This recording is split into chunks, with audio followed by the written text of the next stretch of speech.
Hi friends, இதுக்கு முன்னாடி 2 videos பார்த்தோம். எந்த டாபிக்னு பார்த்தீங்கன்னா, தமிழ்நாட்டின் விடுதலை போராட்டம்ன்ற டாப்பிக்கில் வந்து ஷார்ட்கட் ஒரு வீடியோ பார்த்தோம். நார்மலாக ஒரு லெசனோட வீடியோ பார்த்தோம்.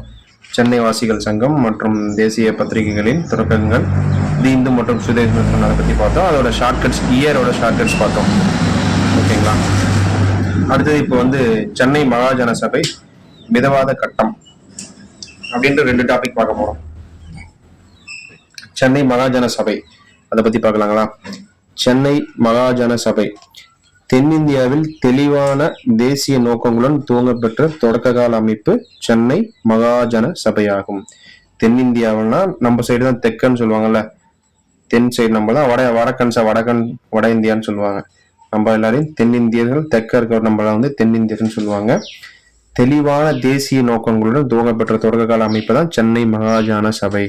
ஒரு தெளிவான தேசிய நோக்கத்தோட ஆரம்பிக்கப்பட்டதான் சென்னை மகாஜன சபை.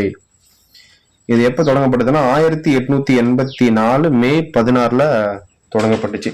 இந்த 1884 மே 16 தொடங்கப்பட்டுச்சு. யாரால தொடங்கப்பட்டுச்சுன்னா, M Veeraraghavachari, P Ananthacharlu, P Rangaiah மற்றும் சிலரால் வந்து இது நிறுவப்பட்டது. இந்த அமைப்போட முதல் தலைவர் யாருன்னா பி ரங்கையா. அவர் தான் முதல் தலைவராக பொறுப்பேற்றாரு. இதனுடைய செயலாளர் யாருன்னா பி அனந்தச்சார்லு. இதோட செயல்பாடுகளை பங்காற்றினார் பி அனந்தச்சார்லு. இப்போ இந்த 1884 இருக்குல்ல, அதுக்கான ஷார்ட்கட் அப்படியே இது கூட இந்த வீடியோ கூட பார்த்துடலாங்களா? என்னை பத்தி 4 பேர் பேசணும், பதட்டமே இல்லாம என்னை பத்தி 4 பேர் பேசணும். அந்த 18க்கு எப்பவுமே பதட்டம் அப்படின்னு வச்சுங்க. அந்த 84 86 வருதுல்ல, அந்த இதுக்கு மட்டும் ஒரு அந்த வர கதையோட லிங்க் பண்ணிப்போம். ஓகேங்களா?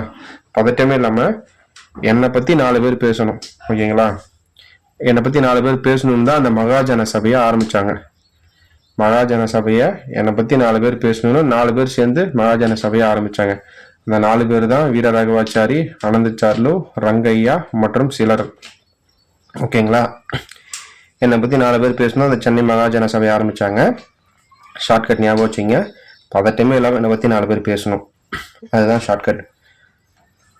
இந்த வீரராகவாச்சாரி, அனந்தச்சார்லு, ரங்கையா மற்றும் சிலருக்கான ஷார்ட்கட் என்ன பார்த்தீங்கன்னா, அந்த 4 பேர் யாரான்னு பார்த்தீங்கன்னா, ஒன்று வீரம், இன்னொன்று ஆனந்தம், இன்னொன்று இரக்கம், இன்னொன்று மற்றும் சிலர். இதை 3த்தையும் ஞாபகம் வச்சுக்கிங்க.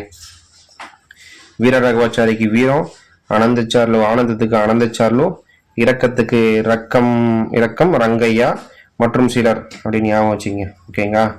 வீரம், ஆனந்தம், இரக்கம், இது மூணு பிளஸ் மற்றும் சிலர் இருந்ததுன்னா என்னை பத்தி 4 பேர் பேசுவாங்க அப்படின்னு ஆரம்பிச்சாங்கன்றத ஞாபகம் வச்சுக்கோங்க.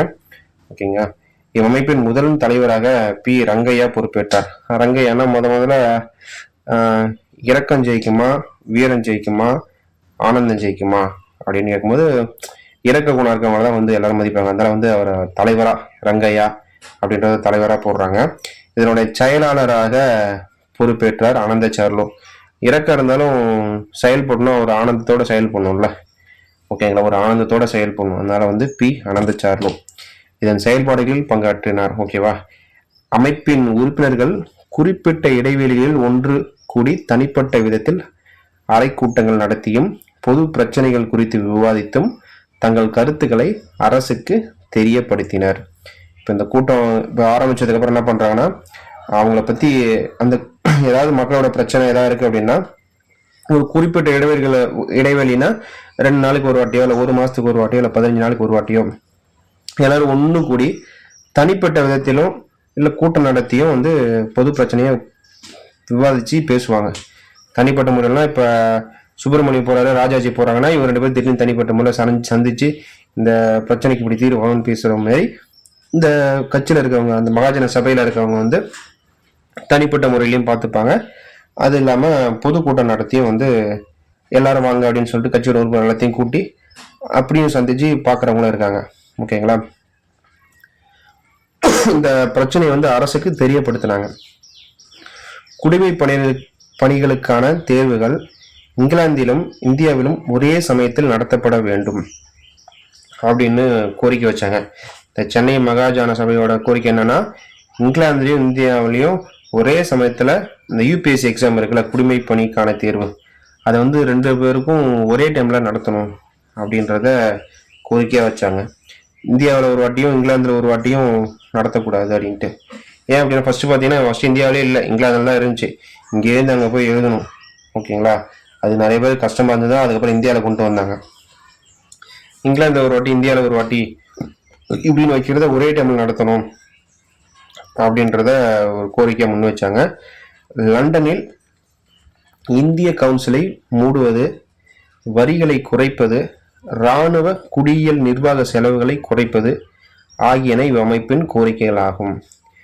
லண்டனில் இருக்க இந்திய கவுன்சிலை மூடணும், வரி அதிகமாக போட்டு அந்த வரியை குறைக்கணும், இராணுவ குடியியல் நிர்வாக செலவுகள், இராணுவத்துக்கு அதிகமாக செலவு பண்ணுற தேவையில்லாத செலவு எல்லாத்தையும் குறைக்கணும். இதுதான் இந்த அமைப்போட கோரிக்கையாக இருந்தது. இவ் அமைப்பின் பல கோரிக்கைகள் என்னாச்சு அப்படின்னா, பின்னால் நாளில் 1885 உருவாக்கப்பட்ட இந்திய தேசிய காங்கிரஸின் கோரிக்கைகள் ஆகின. சென்னை மகாஜன சபை என்னென்ன கோரிக்கை வச்சதோ, இந்த சென்னை மகாஜன சபைக்கு அப்புறம் உருவாக்கப்பட்ட இந்திய தேசிய காங்கிரஸ் இருக்குல்ல, இப்போ இருக்க காங்கிரஸ், அதோட அவங்களோட கோரிக்கை எல்லாமே இவங்களும் வச்சாங்க. அந்த கோரிக்கை அப்படி இவங்க கோரிக்கையாகவும் மாறிச்சு. இந்த மகாஜன சபையில் இருக்கவங்கலாம் அதில் மாறின மாதிரி வச்சுக்கிங்கன்னா, சென்னை மகாஜன சபை அப்படியே மூடிட்டு தேசிய காங்கிரஸ்குள்ள எல்லாம் நுழைஞ்சிட்டாங்க அப்படின்ற மாதிரி கூட வச்சுக்கிங்க. ஓகேங்களா, அதான் வச்சுக்கிங்களா, அதான் நடந்திருக்கு. 1885 காங்கிரஸ் உருவாக்கப்பட்டது. அப்போ வந்து அந்த கோரிக்கை எல்லாத்தையுமே காங்கிரஸ் எடுத்து இவங்களோட கோரிக்கை மாதிரி இவங்களும் கேட்க ஆரம்பிச்சாங்க காங்கிரஸ். இந்த 1885 காங்கிரஸ் முதல்ல ஆரம்பிக்கப்பட்டது. அது எப்படி ஷார்ட் வச்சுக்கிறோன்னா, காங்கிரஸ்ன்றது ஒரு பெரிய ஒரு கட்சி தானே. ஓகேங்களா, எட்டை இருந்தே வந்து 5 ஓட வைப்போம். ஓகேங்களா, நாங்கள் பெரிய கட்சியாகி யாரும் பக்கத்தில் வராமல், எட்டை இருந்துன்னா இவ்வளோ பெரிய கட்சியாக இருக்கான், அவனை பார்த்து பயந்து ஓடணும் அப்படின்ற மாதிரி எட்டை இருந்தே 5 ஓட வைக்கிறதுக்காக இந்த கட்சி ஆரம்பித்தாங்க. ஓகேங்களா, எட்டை இருந்து 5 ஓடினர். ஓகேவா, 1885 தான் எட்டை இருந்து 5 ஓட 8 5 ஓட வைக்கிறதுக்காக இந்த தேசிய காங்கிரஸ் ஆரம்பித்தாங்க. ஏன்னா அது தேசிய காங்கிரஸ் ஒரு பெரிய கட்சி, அதனால என்னை பார்த்து எட்டை இருந்து நீ 5 ஓடணும் அப்படின்ற மாதிரி அந்த கட்சி ஆரம்பித்தாங்க. ஓகேங்களா, இதுதான் வந்து சென்னை மகாஜன சபையோட இருக்கிற கண்டென்ட். அடுத்தது மிதவாத கட்டம். மிதவாத கட்டம்ன்றது என்னன்னா, சென்னை மகாஜன சபை போன்ற மாகாண அமைப்புகள் அகில இந்திய அளவிலான அமைப்புகள் நிறுவப்படுவதற்கு வழிகோலியது. ஓகேங்களா, இப்போ சென்னை மகாஜன சபை இருக்குது அப்படின்னா, சென்னை மகாஜன சபை போன்ற மாகாணமைகள், மாகாணம்னா தெரியும்ல, இப்போ சென்னை ஸ்டேட், சென்னை மதராஸ் ஸ்டேட் இருந்ததுல, அதுதான் மாகாணம்னு நம்ம முன்னாடி சொல்லிட்டு இருந்தோம். அதுக்கப்புறம் தான் அதை கொஞ்சம் மொழி வாரியாக பிரித்து அதை கொஞ்சம் சின்ன சின்னதாக ஆக்கி இப்போ தான் ஸ்டேட் வைஸாக கொண்டுறோம். முன்னாடி மாகாணத்தை தான் ஸ்டேட்டுன்னு சொல்லுவோம். அகில இந்திய அளவிலான அமைப்புகள் நிறுவப்படுவதற்கு வழிகோலியது. நிறைய அமைப்புகள் உருவாகிறதுக்கான காரணம் வந்து இந்த சென்னை மகாஜன சபை தான். இந்தியாவின் பல்வேறு பகுதிகளில் இந்திய தேசிய காங்கிரஸ் தலைவர்கள் காங்கிரஸ் உருவாக்கப்படுவதற்கு முன்பாக பல கூட்டங்களில் கலந்து கொண்டனர். இந்திய தேசிய காங்கிரஸ் வந்து உருவாக்குறதுக்கு முன்னாடி வந்து இந்தியாவில் இருக்க பல தலைவர்கள் வந்து, இந்திய தேசிய காங்கிரஸ் தலைவர்கள் வந்து காங்கிரஸ் உருவாக்குறதுக்கு முன்னாடியே வந்து பல கூட்டங்களில் கலந்து கொண்டனர். அவ்வாறான ஒரு கூட்டம் நடக்குது. அப்படி என்னன்னா, 1884 டிசம்பர்ல அடையாறு எனும் இடத்தில் உள்ள பிரம்மஞான சபையில் கூடியது. ஓகேங்களா, 1884. 1884 ஏற்கனவே பார்த்தோம், என்னை பற்றி 4 பேர் பேசணும் அப்படின்னு சொல்லிட்டு தான் சென்னை மகாஜன சபை ஆரம்பித்தாங்க. அதே மாதிரியே என்னை பற்றி 4 பேர் பேசணும் அப்படின்னு தான் இந்த இந்திய தேசிய காங்கிரஸை ஆரம்பிக்கிறாங்க. சென்னை மகாஜன சபையை என்னை பற்றி 4 பேர் பேசணும்னு தான் ஆரம்பித்தாங்க 1884.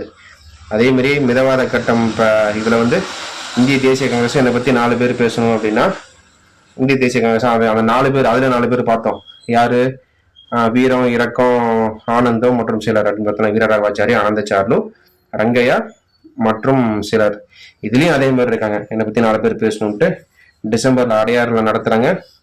பிரம்ம ஞான சபைன்ற இடத்துல கூடியிருக்காங்க. ஓகேங்களா, அதில் தாதாபாய் நவ்ரோஜி, கேடி தெலாங், சுரேந்திரநாத் பானர்ஜி மற்றும் சில முக்கிய தலைவர்கள் இதெல்லாம் கலந்துக்கிறாங்க. இந்திய தேசிய காங்கிரஸ் ஆரம்பிக்கிறதுக்கு முன்னாடி. ஓகேங்களா? அப்போ என்னை பற்றி 4 பேர் பேசணும்னு சென்னை மகாஜன சபையும் பண்ணாங்க. இந்திய தேசிய காங்கிரஸ் ஆரம்பிக்கிறதுக்கு முன்னாடி இவங்களும் என்னை பற்றி 4 பேர் பேசணும்னு இந்த 4 பேர் ஆரம்பித்தாங்க. அந்த 4 பேர் தான் சொன்னேன். தாதாபாய் நவரோஜி, ஒரு தாதா இருக்காரு, ஷார்ட்கட் பார்த்துக்குங்க, ஒரு தாதா இருக்காரு. அவர் கேட்டி தெலாங்க இருக்குல்ல, தெலாங்க தெனாவட்டுன்னு வச்சுக்கோங்க, தாதா தெனாவட்டா இருக்காரு. அவருக்கு ஒரு பேனர் வச்சுட்டாங்க. ஓகேங்களா? மற்றும் சில முக்கிய தலைவர்களோட போட்டோ அதில் போட்டான்னு வச்சுக்கோங்க. ஓகேங்களா? தாதா தெனாவட்டா இருக்காது, அது பேனர் வச்சுட்டாங்க. சில முக்கிய தலைவர்களோட போட்டோவும் அதில் இருக்கு. இதுதான் அந்த 4 பேருக்கான ஷார்ட்கட். தாதானா தாதாபாய் நவரோஜி, கேட்டி தெலாங், தெனாவட்டா இருக்கா அப்படின்றது தெலாங்கு. சுரேந்திரநாத் பானர்ஜி, பேனர் வச்சுட்டாங்க, சுரேந்திரநாத் பானர்ஜி மற்றும் சில முக்கிய தலைவர்கள். இந்த 4 பேர் ஞாபகம் வச்சதுக்கு இதை ஞாபகம் வச்சுக்கிங்க. அப்புறம் நம்ம சென்னை தமிழ்நாட்டில இருந்து, சென்னை இருந்து பார்த்தோன்னா G Subramaniam, P Rangaiah, P Ananthacharlu போன்ற இக்கூட்டத்தில் கலந்து கொண்டார். இதில் இரக்கமும் ஆனந்தமும் கலந்துக்கிட்டு அதில் கூட வந்து எக்ஸ்ட்ரா ஜி சுப்பிரமணியம் அப்படின்றவர் கலந்துருக்காரு. ஓகேங்களா? கலந்து கொண்டனர். கலந்துக்கிட்டு அதுக்கப்புறம் இந்திய தேசிய காங்கிரஸின் முதற் கூட்டம், என்னை பற்றி 4 பேர் பேசணும், 4 பேர் எல்லாம் சேர்ந்து கலந்துக்கிட்டு ஒரு ஆரம்பிச்சிட்டாங்க தேசிய காங்கிரஸை. 1885 பம்பாயில் முதல் கூட்டம் நடக்குது. மொத்தம் கலந்து கொண்ட பேர் 72 பிரதிநிதிகள். இதில் 22 பிரதிநிதிகள் சென்னையை சேர்ந்தவர்கள். ஃபர்ஸ்ட் நடந்தது எத்தனை பேர் இந்தியாவில் தமிழ்நாட்டிலேருந்து சென்னையிலேருந்து போய் சேர்ந்தாங்கன்னா 22 பேர். சென்னைக்கு 2 பேர் இருக்கு, சென்னை மெட்ராஸ் அப்படின்னு இருக்குல்ல, அதனால 2 ஞாபகம் வச்சிங்க. சென்னையிலேருந்து 22 பேர், மொத்தம் 72ல் 22 பேர் சென்னையை சேர்ந்தாங்க. மிச்சம் 50 அதர் ஸ்டேட்லேருந்து வந்திருக்காங்க. ஓகேங்களா? அடுத்தது இந்திய தேசிய காங்கிரசின் 2வது மாநாடு 1886 கொல்கத்தாவில் தாதாபாய் நவரோஜியின் தலைமையில நடைபெறுது. தேசிய காங்கிரஸ் மாநாடோட கொள்கை என்னன்னு பார்த்தீங்கன்னா, வருஷம் நடத்தணும், வருஷ இறுதியில் நடத்தணும். டிசம்பர் மாதம் மேக்சிமம் பார்த்தீங்கன்னா எல்லா காங்கிரஸ் மாநாடுமே டிசம்பர்ல தான் நடந்திருக்கும். 1885 ஒன்று, அடுத்து 86, 87, 88 இருக்கும். நடுவில் போர், உலக போர் இதெல்லாம் நடக்கும்போது வந்து அது நடந்திருக்காது. அது நீங்க வருஷலா படிச்சீங்க அப்படின்னா தெரியும். இப்போ நம்ம இதில் இருக்க கண்டென்ட் மட்டும் பார்ப்போம். ஓகேங்களா? தேசிய காங்கிரசின் 2வது மாநாடு 1886 கொல்கத்தாவில் தாதாபாய் நவரோஜியின் தலைமையில் நடைபெற்றது. காங்கிரசின் 3வது மாநாடு பக்ருதீன் தியாப்ஜியின் தலைமையில் 1887 சென்னையில் இன்று 1000 விளக்கும் என்று அழைக்கப்படும் மக்கீஸ் தோட்டம், மக்கீஸ் கார்டன், 1000 விளக்குன்னு சொல்றோம்ல, இப்ப 1000 விளக்கு தொகுதி நிறைய வாட்டி கேள்விப்பட்டிருப்பீங்க. அந்த தொகுதியில தான் வந்து இந்த 3வது மாநாடு பக்ருதீன் தியாப்ஜி, அதாவது முதல் முஸ்லீம் தலைவர்னு பார்த்தோன்னா காங்கிரஸ் மாநாட்டுக்குள்ள பக்ருதீன் தியாப்ஜி தான். ஃபர்ஸ்ட் வந்து 1885, 2வது 1886, 3வது 1887, இது மாதிரி வருஷலா தான் வரும். அதனால நீங்க அந்த வருஷத்தை அழகா ஞாபகம் வச்சுக்கலாம். 85, 86, 87, 88, 1947 வரைக்கும் வருஷலாவே வந்துகிட்டே இருக்கும். ஓகேங்களா? மக்கீஸ் தோட்டத்தில் நடைபெறுது. அதில் கலந்து கொண்டவங்க பார்த்தீங்கன்னா 607 அகில இந்திய பிரதிநிதிகள். மொத்தமாக இந்தியா ஃபுல்லாகவே சேர்ந்து 607 பேர் கலந்துக்கிட்டாங்க. அதில் 362 பிரதிநிதிகள் சென்னை மாகாணத்தை சேர்ந்தவர்கள் ஆவர். 362 பேர் வந்து அதில் சென்னை மாகாணத்தில் சேர்ந்தவங்க அப்படின்னு சொல்றாங்க. ஃபர்ஸ்ட் வந்து பார்த்தீங்கன்னா மொத்தம் 72 பேர். 72 பேர்ல 22 பேர் வந்து சென்னை மாகாணத்தில் சேர்ந்தவங்க. 3வது மாநாட்டில் 362 பேர் சென்னையை சேர்ந்தவங்க. 607 பேர்ல 362 பேர் சென்னையை சேர்ந்தவங்க. ஓகேங்களா? 2வது மாநாட்டில் எவ்வளோன்ற கண்டென்ட் கொடுக்கல, வேற புக்ல கொடுத்துருந்தாங்க அப்படின்னா அதை நம்ம அந்த கிளாஸ்ல பார்க்கும்போது அதை பத்தி பார்ப்போம். ஓகேங்களா? இதுதான் சென்னை மகாஜன சபை மிதவாத கட்டம். இதுதான் நம்ம இப்போதைக்கு இருக்க 2 டாபிக்கோட கண்டென்ட். ஏன் 2 டாபிக்கா எடுக்கிறேன் அப்படின்னா, இந்த 2 டாபிக் மட்டும் ஒரு 6-7 நிமிஷத்துல மைண்ட்ல ஏத்துனீங்கன்னா மைண்ட்ல டக்குன்னு ஸ்டோர் ஆகிடும்.